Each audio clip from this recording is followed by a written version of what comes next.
Hello everyone, I am Dr. Vinita M. Chaudhary. Today I am giving you a demo on how to prepare an action research file properly for B.Ed second year. This presentation will help you understand the correct structure, sequence and content that should be included in your action research file. Please observe the format carefully because you have to prepare your file in the same structured manner. इस प्रस्तुति का उद्देश्य है कि BEd second year की action research file किस प्रकार तैयार की जानी चाहिए और आप फाइल को सही क्रम में लिख सकें। पूरे ध्यान से देखें क्योंकि आपको अपनी फाइल इसी प्रकार बनानी है। Since B.Ed students have the option to prepare their action research file either in English or in Hindi medium, this demonstration will cover both formats. B Ed के विद्यार्थी हिंदी या अंग्रेजी दोनों में से किसी एक भाषा में अपनी एक्शन रिसर्च फाइल तैयार कर सकते हैं, इसलिए इस डेमो में मैं दोनों माध्यमों के लिए फाइल लिखना बता रही हूँ। इस एक ही वीडियो में बताया जाएगा कि फाइल अंग्रेजी में कैसे बनानी है और हिंदी में कैसे बनानी है। The format sequence and research process remain the same, only the language changes. So, whether you are writing in Hindi or English, you must follow the same academic structure. Format, क्रम और प्रक्रिया दोनों माध्यम में समान रहती हैं, केवल भाषा बदलती है। इसलिए चाहे आप हिंदी माध्यम के हों या अंग्रेजी माध्यम के, आपको एक ही संरचना का पालन करना है। एक्शन रिसर्च फाइल कैसे बनानी है, ये समझाने से पहले हमें ये समझना जरूरी है कि एक्शन रिसर्च क्या है और बीएड सेकेंड ईयर की इंटर्नशिप के दौरान इसे क्यों कराया जाता है। So let us first understand what exactly is action research. In B.Ed second year, during internship, pupil teachers are placed in real classroom situations. During this period, they observe problems such as low reading level, lack of participation, poor writing skills, etc. And to solve such real classroom problems in a scientific way, action research is conducted. B.Ed second year में जब प्यूपिल teacher internship के दौरान विद्यालय में जाते हैं तब वो वास्तविक कक्षा स्थितियों का अनुभव करते हैं। वहाँ उन्हें कई समस्याएं दिखाई देती हैं, जैसे कि पठन बोध में कमी, विद्यार्थियों की कम सहभागिता, लेखन कौशल की कमजोरी, etc. Therefore, action research is a small-scale classroom-based research conducted by a teacher to solve pupil-teacher to solve real teaching learning problems scientifically. क्रियात्मक अनुसंधान एक लघु स्तर का शोध है जिसे शिक्षक अपनी कक्षा की वास्तविक समस्याओं और वैज्ञानिक ढंग से हल करने के लिए करते हैं। The purpose of making this file is not just to complete a formal requirement. इन समस्याओं को वैज्ञानिक ढंग से हल करने के लिए एक्शन रिसर्च कराया जाता है। इस फाइल का उद्देश्य केवल औपचारिकता पूरी करना नहीं है, but to develop scientific thinking, problem solving skills and professional competence in future teachers. इस प्रकार action research connects theory with real classroom practices. Starting the format, you must understand that an action research file is divided into two major parts, theoretical part, practical part. Both parts are compulsory and equally important. File का प्रारूप समझने से पहले ये जानना आवश्यक है कि एक्शन रिसर्च फाइल दो मुख्य भागों में विभाजित होती है, सैद्धांतिक भाग और व्यवहारिक भाग। दोनों भाग अनिवार्य और समान रूप से महत्वपूर्ण हैं। In simple words, theory explains the concept, practical shows your actual classroom application. It can be said that कि without theory the file lacks academic base, without practical the file lacks application. कि सैद्धांतिक भाग के बिना file का आधार अधूरा है, base अधूरा है, व्यवहारिक भाग के बिना फाइल का प्रयोग अधूरा है। Now let us start the step-by-step process of preparing the action research file. I will demonstrate how you should prepare your action research file step by step. अब हम एक्शन रिसर्च फाइल बनाने की प्रक्रिया शुरू करते हैं, मैं आपको स्टेप बाय स्टेप बताती हूँ कि एक्शन रिसर्च फाइल किस प्रकार तैयार की जानी चाहिए। Firstly, every action research file must begin with the theoretical part. The theoretical part explains the concept of action research, what it is, who introduced it, its objectives, characteristics, steps and importance. सबसे पहले action research file का सैद्धांतिक भाग होता है। सैद्धांतिक भाग में एक्शन रिसर्च की अवधारणा समझाई जाती है। ये क्या है, किसने शुरू किया, इसके उद्देश्य, इसकी विशेषताएं, इसके स्टेप्स और इसका महत्व क्या है। सबसे पहले हम इंडेक्स ऑफ थ्योरी लिखेंगे। This includes meaning of action research, definition, objectives, characteristics, steps of action research, importance of action research. This part gives the conceptual understanding of action research. और हिंदी के स्टूडेंट्स इसको हिंदी में लिखेंगे। इसमें क्रियात्मक अनुसंधान का जो विषय सूची है, इसमें आपको 6 पेज लिखने हैं, मतलब 6 पैराग्राफ्स भी लिख सकते हैं।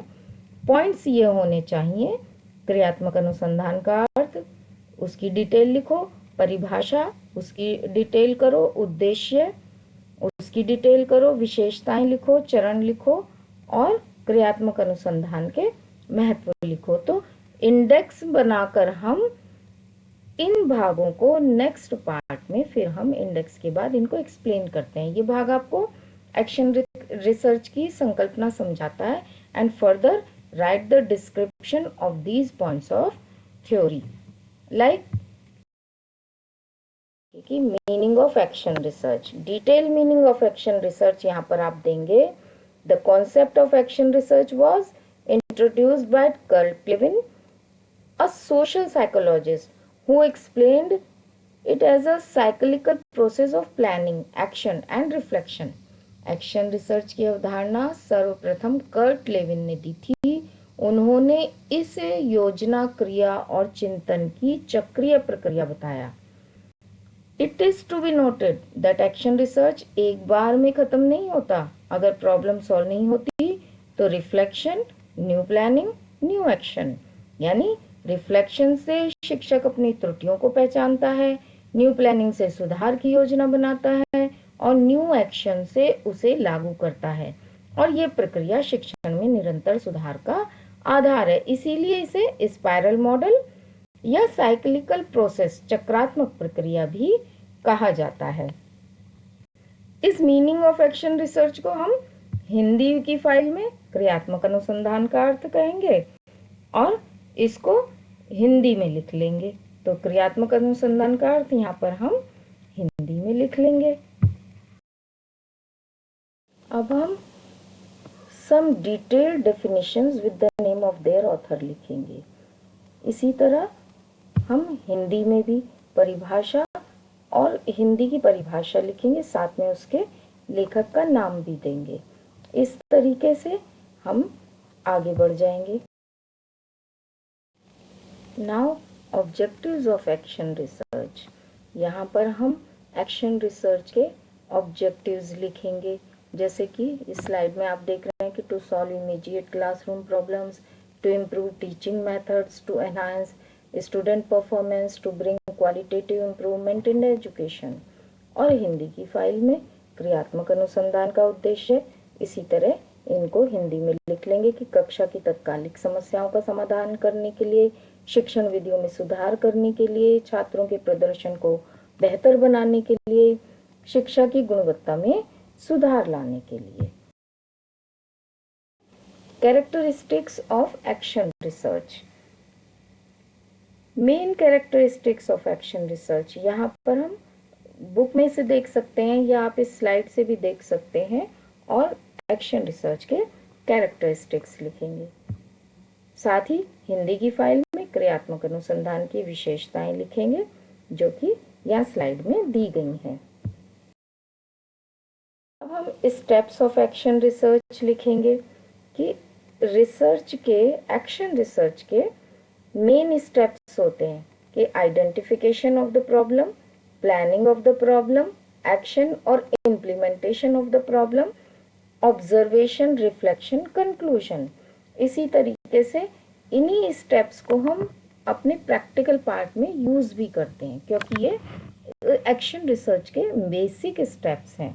हिंदी के लिए, हिंदी की फाइल में हम क्रियात्मक अनुसंधान के सोपान या चरण कहते हैं उनको लिखेंगे कि समस्या की पहचान करना, योजना का निर्माण करना, क्रियान्वयन करना, अवलोकन करना, चिंतन करना, निष्कर्ष करना। इस तरीके से हम एक पेज पर क्रियात्मक अनुसंधान के चरण लिख लेंगे। नेक्स्ट स्टेप आएगा importance of action research.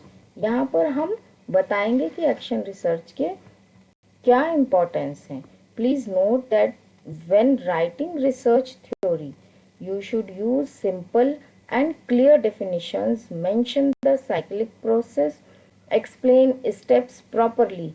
You may refer to educational research books for proper definitions. इसी तरीके से हिंदी में, हिंदी की फाइल में हम क्रियात्मक अनुसंधान का महत्व लिखेंगे और जो भी कुछ महत्व हैं उनको हम लिख लेंगे। सैद्धांतिक भाग लिखते समय एक बात ध्यान में रखनी है कि सरल और स्पष्ट परिभाषा लिखें, चक्रीय प्रक्रिया को जरूर समझाएं, हर स्टेप को क्रम से लिखें और विश्वसनीय पुस्तकों का संदर्भ लें। The practical part contains your actual research work done during internship. अब हमारा ये प्रैक्टिकल पार्ट आ गया है, including title, problem, objectives, hypothesis, procedure, statistical analysis, conclusion and references. व्यवहारिक भाग में आपका वास्तविक शोध कार्य आता है जो आपने इंटर्नशिप के दौरान किया, जैसे शीर्षक, समस्या, उद्देश्य, परिकल्पना, प्रक्रिया, सांख्यिकीय विश्लेषण, निष्कर्ष और संदर्भ। After the theory the practical part begins. This is the most important part of your file. सैद्धांतिक भाग के बाद व्यवहारिक भाग आता है। यहाँ आपकी फाइल का मुख्य भाग स्टार्ट होता है। It must follow a proper order. इसे सही क्रम में लिखना बहुत आवश्यक है। Your practical file must follow this sequence: title, introduction, statement of problem, objectives, hypothesis, variables, delimitations, research method, tools, research procedure, statistical treatment, percentage या कोई भी जो आपने any used method, statistical treatment, data table, conclusion, educational implications, suggestions, limitations, references. This sequence should not be changed. English में index of practical part आप इस तरीके से बनाएंगे और हिंदी में व्यवहारिक भाग की विषय सूची। आपकी व्यवहारिक फाइल का क्रम भी हिंदी में इस प्रकार से होगा कि शीर्षक, परिचय, समस्या का कथन, उद्देश्य, परिकल्पना, चर, सीमाएं, अनुसंधान विधि, उपकरण, अनुसंधान की प्रक्रिया, सांख्यिकीय विश्लेषण, आंकड़े का विश्लेषण, आंकड़ों की तालिका, निष्कर्ष, शैक्षिक निहितार्थ, सुझाव, सीमाएं, संदर्भ। और एक बात ध्यान में रखनी है कि इस क्रम में कोई परिवर्तन नहीं होना चाहिए। अब हम फर्स्ट पॉइंट से स्टार्ट करेंगे। जो पिछली स्लाइड में हमने 18 पॉइंट्स दिए हैं उनमें जो पहला पॉइंट है वो है टाइटल। तो अब हम प्रैक्टिकल पार्ट में एक प्रॉब्लम लेंगे जिसको कि हम टाइटल कह रहे हैं। उस प्रॉब्लम को हम प्रैक्टिकल पार्ट में सॉल्यूशन देंगे, तो इसलिए ये 18 पॉइंट्स जरूरी हैं। तो सबसे पहले है title. Title of present research is improving reading comprehension of class 8th students through activity based teaching method। लिखते हैं हिंदी में, अगर हम लिखते हैं तो क्रिया अनुसंधान का शीर्षक है गतिविधि आधारित शिक्षण पद्धति के माध्यम से कक्षा 8 के छात्रों की पठन समझ में सुधार करना। फिर इंट्रोडक्शन लिखेंगे हम। During the teaching practice, researcher observed that students were able to read the lesson but they were not able to understand the meaning properly. Therefore, researcher decided to use the activity based teaching method to improve their reading comprehension. तो वो क्या कर रहा है? Reading comprehension is essential in language learning. Students read but fail to understand meaning clearly. Difficulty in answering comprehension questions. ये उन्होंने अपनी problem को समझकर बताया है कि उसको ये चीजें समझ में आई हैं कि क्लास में ये प्रॉब्लम है। से पहले तो हम इसको हिंदी में देख लेते हैं कि हिंदी की फाइल में हम क्या लिखेंगे। हिंदी की फाइल में हम प्रस्तावना लिखेंगे।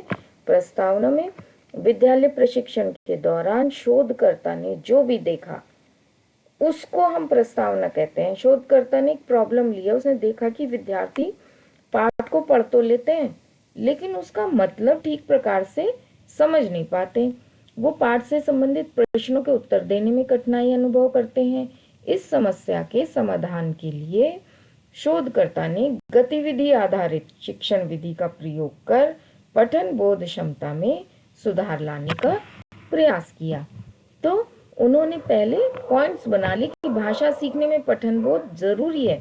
विद्यार्थी पढ़ते तो हैं लेकिन अर्थ को स्पष्ट रूप से समझ नहीं पाते। उन्हें बोध संबंधी प्रश्नों के उत्तर देने में कठिनाई होती है। अब नेक्स्ट पॉइंट है statement of the problem. The main problem identified in this study was, अब उन्होंने अपनी जो टाइटल था उसको एक समस्या के रूप में कन्वर्ट कर दिया है। स्टेटमेंट ऑफ द प्रॉब्लम कहते हैं इसको। The main problem identified in this study was low level of reading comprehension among class 8th students. का कथन करते हुए, यानी हिंदी में जब फाइल में हम लिख रहे हैं तो हम लिखेंगे समस्या का कथन। प्रस्तुत शोध की मुख्य समस्या यह थी कि कक्षा 8वीं के छात्रों में पठन बोध का स्तर निम्न है। ऑब्जेक्टिव्स ऑफ द स्टडी, जो स्टडी प्यूपिल टीचर कर रहा है उसके लिए वो लिखता है कि the objective of this research were, और वो अपने ऑब्जेक्टिव्स को लाइन बाय लाइन लिख देगा, जैसे कि identify initial level, implement activity based teaching, increase understanding and participation, compare pre-test and post-test results। इसी को वो हिंदी में लिखेगा। अध्ययन के उद्देश्य, इस शोध का उद्देश्य यह है कि प्रारंभिक स्तर की पहचान करें, गतिविधि आधारित शिक्षण लागू करें, समझ और सहभागिता बढ़ाएं, परीक्षा से पहले और परीक्षा के बाद के परिणामों की तुलना करें। उद्देश्य बनाने के बाद हमको हाइपोथेसिस बनानी होती है। Two hypothesis were framed, the null hypothesis and the alternative hypothesis based on the result.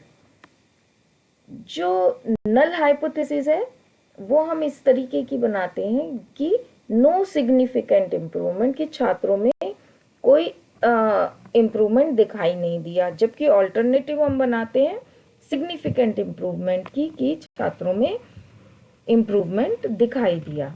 तो हम नल हाइपोथेसिस को एक लैंग्वेज होती है कि there is no significant difference between the mean scores of pre test and post test of class 8th students in reading comprehension after the implementation of activity based teaching method. या alternative एक hypothesis बनाते हैं कि there is a significant difference between the mean scores of pre test and post test of class 8th students in reading comprehension after the implementation of activity based teaching method. तो हमने दो hypothesis बना ली कि improvement नहीं होगा या improvement होगा, ये देखने के लिए। अब हाइपोथेसिस को ही हम हिंदी में परिकल्पना कहते हैं। इस अध्ययन में शून्य और वैकल्पिक परिकल्पना बनाई गई है। शून्य परिकल्पना, जिसे हम ये मानकर चल रहे हैं कि कोई महत्वपूर्ण सुधार छात्रों में नहीं होगा इस एक्शन रिसर्च के बाद, और दूसरी वैकल्पिक परिकल्पना, जिसे हम ये मान के चल रहे हैं कि महत्वपूर्ण सुधार होगा। लेकिन परिकल्पना लिखने की एक भाषा होती है जो यहाँ स्लाइड में दी गई है। जैसे कि शून्य परिकल्पना, गतिविधि आधारित शिक्षण पद्धति के लागू होने के बाद कक्षा 8 के छात्रों की पठन बोध क्षमता के पूर्व परीक्षण और पश्चात परीक्षण के औसत अंकों में कोई महत्वपूर्ण अंतर नहीं है। और दूसरी बनाई कि गतिविधि आधारित शिक्षण पद्धति के कार्यान्वयन के बाद कक्षा 8 के छात्रों की पठन बोध क्षमता के पूर्व परीक्षा और पश्चात परीक्षा के औसत अंकों में महत्वपूर्ण अंतर है।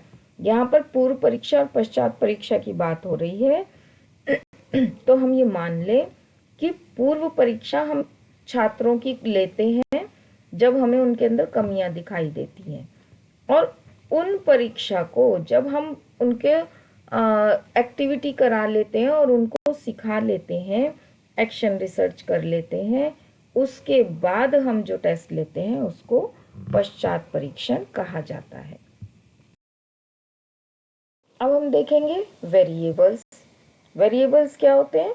वो थिंग्स, वो चीजें जो कि एक्शन रिसर्च में रिसर्च के बीच में अफेक्ट करती हैं। Variables, the independent variable is the method applied by the researcher, यानी कि activity based teaching method, and while the dependent variable is the outcome which is reading comprehension ability। Hindi में लिखेंगे तो हम वेरिएबल्स को चर कहते हैं। चर यानी कि प्रभावित करने वाली वस्तुएं। प्रभावित किसको? शोध को प्रभावित करने वाली वस्तुएं। स्वतंत्र चर और आश्रित चर, दो चर होते हैं जिनमें स्वतंत्र चर वो है जिसे कि शोध करने वाला यानी प्यूपिल टीचर नियंत्रित करता है, अपने कंट्रोल में रखता है। आश्रित चर वो है जिसमें कि ये देखा जाता है कि परिवर्तन हुआ कि नहीं हुआ। तो स्वतंत्र चर क्या होगा इस रिसर्च में कि जो शिक्षण विधि होगी, और आश्रित चर वो होगा कि उनकी पठन बोध की क्षमता, जिसको कि हमें चेंज करना है।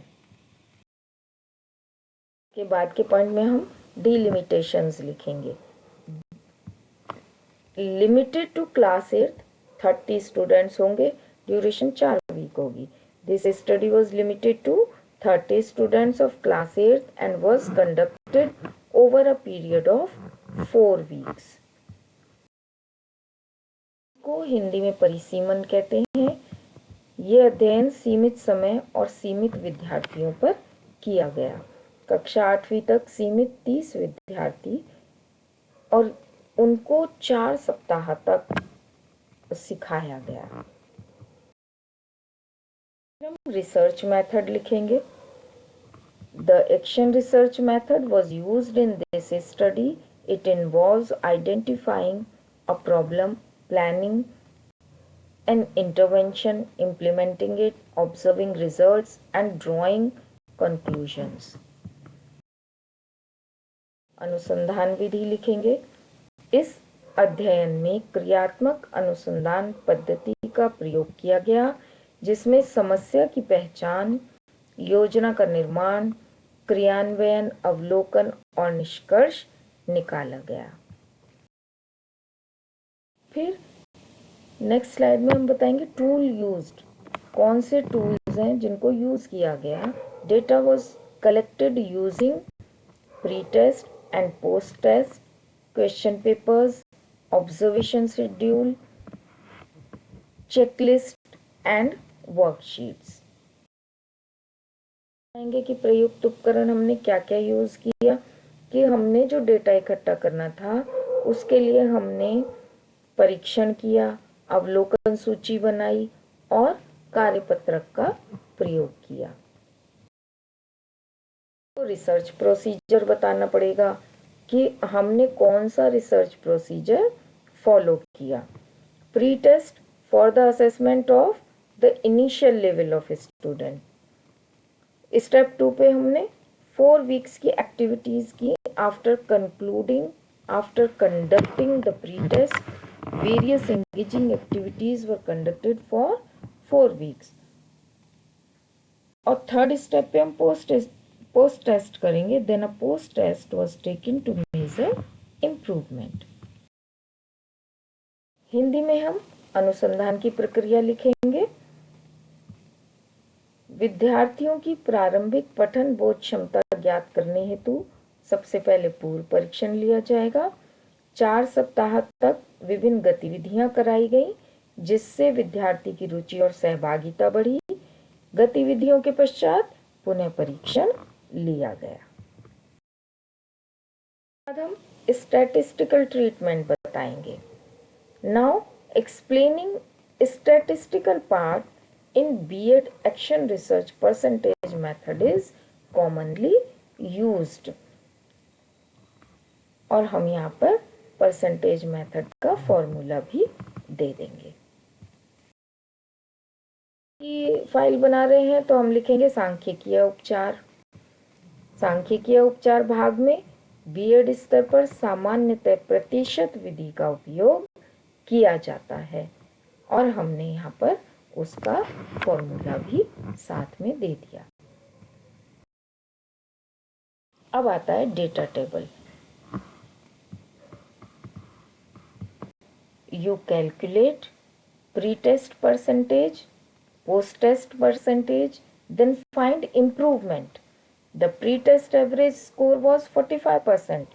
After 4 weeks of activity-based teaching, the post-test average increased to 72%. Therefore, there was a 27% improvement in reading comprehension. Hindi में हम आंकड़ों की तालिका लिखेंगे। पूर्व परीक्षण और पश्चात परीक्षण का प्रतिशत निकालेंगे, फिर अंतर की गणना करेंगे। पूर्व परीक्षण में औसत अंक 45% थे।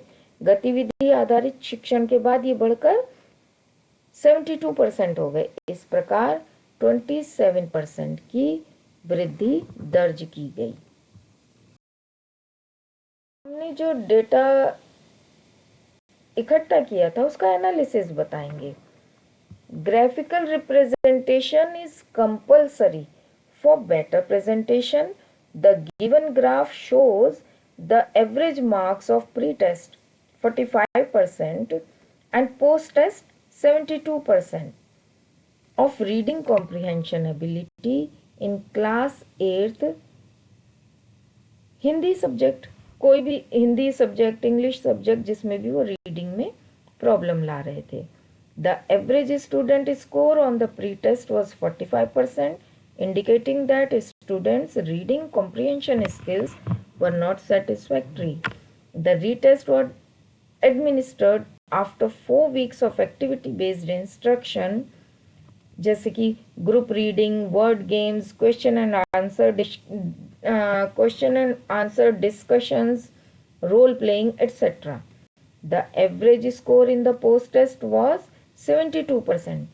This indicates an increase of 27%, demonstrating that the activity-based teaching method was effective in developing reading comprehension skills in Hindi, English, or whatever subject.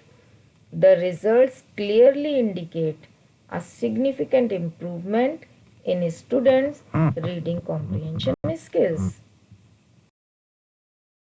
के फाइल में लिखने के लिए हम लिखेंगे आंकड़ों का विश्लेषण। ग्राफ जरूर बनाएं क्योंकि इससे आपका प्रेजेंटेशन प्रभावशाली बनता है। दिया गया ग्राफ कक्षा 8 हिंदी विषय में पठन बोध क्षमता के पूर्व परीक्षण 45% और पश्चात परीक्षण 72% के औसत अंकों को दर्शाता है। पूर्व परीक्षण में विद्यार्थियों का औसत प्राप्तांक, जैसा कि आप देख रहे हो ग्राफ में, 45% था, जिससे ये स्पष्ट हुआ कि विद्यार्थियों की पठन बोध क्षमता संतोषजनक स्तर पर नहीं थी। गतिविधि आधारित शिक्षण, जैसे कि समूह के साथ पढ़ना, शब्द खेल, प्रश्नोत्तर चर्चा, भूमिका, अभिनय आदि के द्वारा 4 सप्ताह के प्रयोग के पश्चात पुनः परीक्षण लिया गया। पश्चात परीक्षण में औसत अंक बढ़ गए, 72% प्राप्त हुए, तो 27% की वृद्धि दर्ज की गई, जो कि ये सिद्ध करती है कि गतिविधि आधारित शिक्षण विधि हिंदी विषय में पठन बोध क्षमता के विकास हेतु प्रभावी रही। इन परिणामों से यह स्पष्ट है कि छात्रों की पठन बोध क्षमता में उल्लेखनीय सुधार हुआ। तो ये होने के बाद अब हम कंक्लूड करेंगे, कंक्लूजन लिखेंगे कि क्या कंक्लूजन निकल के आया। Your conclusion must directly relate to your hypothesis.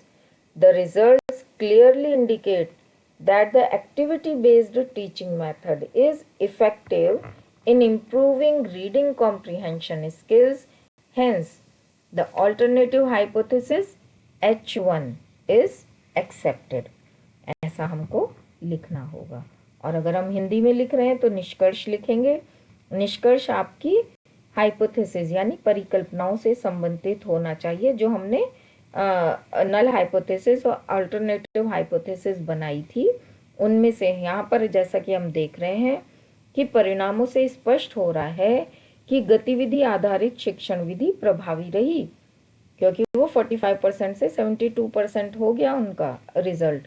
गतिविधि आधारित शिक्षण विधि विद्यार्थियों की पठन बोध क्षमता में सुधार हेतु प्रभावी सिद्ध हुई, इसलिए वैकल्पिक परिकल्पना H1 को स्वीकार किया जाता है। होने के बाद हमको एजुकेशनल इम्प्लीकेशंस लिखने होते हैं। Educational implications should tell what teachers should learn from this research. This research suggests the active and student-centered teaching methods help in better learning outcomes and increases students' confidence. और हिंदी में हम इनको शैक्षिक निहितार्थ या लक्ष्य कहते हैं। शैक्षिक निहितार्थ ये बताए कि शिक्षक क्या सीख सकते हैं, यानी जो ये एक्शन रिसर्च की गई इसमें एजुकेशनल इम्प्लीकेशंस या शैक्षिक निहितार्थ क्या हो सकते हैं, जैसे कि सक्रिय शिक्षण विधियों को अपनाया तो अच्छा रहा, इसलिए वो कहते हैं कि बाकी लोग भी ऐसा करें। नियमित पठन की गतिविधियां संचालित करें, समूह चर्चाओं से आत्मविश्वास बढ़ाएं। एजुकेशनल इम्प्लीकेशंस के बाद कुछ सजेशंस देने चाहिए रिसर्चर को। Suggestions should be practical and realistic. Activity-based learning can be extended to other classes and subjects. ICT integration can further enhance learning. इस तरीके से आप suggestions दे सकते हो। हिंदी की फाइल में आप इनको सुझाव के रूप में दोगे कि सुझाव व्यवहारिक और यथार्थवादी होने चाहिए। ये शोध बताता है कि कक्षा में सक्रिय शिक्षण विधियां अपनाने से विद्यार्थियों का आत्मविश्वास बढ़ता है। इस विधि को अन्य कक्षाओं में भी लागू किया जा सकता है। इस तरह आप ये कई तरीके के सुझाव दे सकते हैं। और फिर हम लिखते हैं references. The list of books, articles, research papers, websites etcetera used in research work is called references. संदर्भ, संदर्भ ग्रंथ होते हैं शोध कार्य में उपयोग की गई पुस्तकों, लेखों, शोध पत्रों, वेबसाइट आदि की सूची को रेफरेंस या संदर्भ कहते हैं। इसके बाद हम लिमिटेशंस लिखेंगे। Limitations are factors that restrict the scope, methodology, data collection, analysis और applicability of research findings. If your research is on low level of reading comprehension, you may write limited time period, conducted in one school only. और हिंदी में सीमाएं लिखेंगे हम। ये सीमाएं वो कारक हैं जो शोध निष्कर्षों के दायरे, कार्यप्रणाली, डेटा संग्रह, विश्लेषण आदि को सीमित करते हैं। यदि आपका शोध निम्न स्तर की पठन बोध क्षमता पर है तो आप इस प्रकार लिख सकते हैं कि सीमित समय अवधि में किया गया, केवल एक विद्यालय में आयोजित किया गया। तो आपको ये समझना चाहिए कि लिमिटेशन का मतलब है कि रिसर्चर ने अपने शोध के लिए एक सीमा तय की थी जिसके अंदर उसने रिसर्च करके ये रिजल्ट पाया। So this presentation was a complete demonstration of how to prepare an action research file step by step. If you follow this structure carefully, your file will be systematic, professional and well organized. इस प्रकार ये प्रस्तुति action research file बनाने की संपूर्ण प्रक्रिया का प्रदर्शन है। यदि आप इस संरचना का पालन करेंगे तो आपकी फाइल व्यवस्थित और प्रभावशाली होगी। Remember, a good teacher does not just teach. A good teacher reflects, improves, and researches. Action research is the first step toward becoming a professional educator. Action research एक पेशेवर शिक्षक बनने की पहली सीढ़ी है। Thank you for your attention. आप सभी का धन्यवाद।